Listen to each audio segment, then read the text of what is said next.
La jeune fille n'était pas une humaine ordinaire. Elle était le fruit d'un croisement entre l'homme et l'animal, un être hybride aux capacités uniques. Heureusement, Lisa n'alla pas jusqu'à tuer sa mère. Elle se contenta de lui subtiliser la clé qu'elle portait autour du cou. Croyant enfin atteindre la liberté, Lisa s'empressa d'ouvrir la porte. Mais au moment de franchir le seuil, sa mère la frappa violemment par derrière, la laissant inconsciente. Persuadée que les pointes acérées au bout de la queue de Lisa représentaient un danger pour l'humanité, la mère décida d'agir. Elle attacha solidement les bras et les jambes de la jeune fille, l'immobilisant complètement.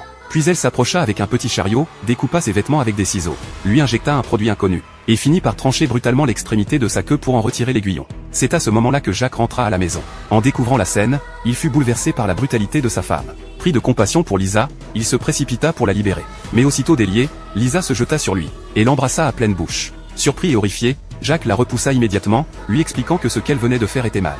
Mais en voyant son regard triste et perdu, quelque chose se brisa en lui. Contre toute morale, il se laissa peu à peu séduire par cette créature à l'apparence humaine.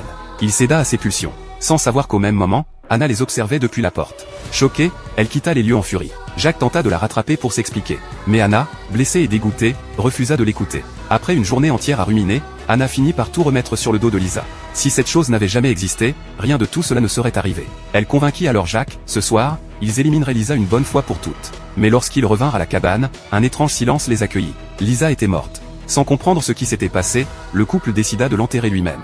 Il pensait en avoir fini avec cette histoire. Mais peu de temps après, le directeur de la société qui les avait financés fit irruption. Il exigeait qu'on lui remette le fruit de leurs recherches. Sauf que Lisa était déjà sous terre. Alors que la tension montait dans la pièce, une brise glaciale se leva soudain. Un hurlement perçant résonna. Quelque chose d'horrible venait de se produire. Lisa n'était pas morte. Elle avait muté. Et désormais, elle était un homme.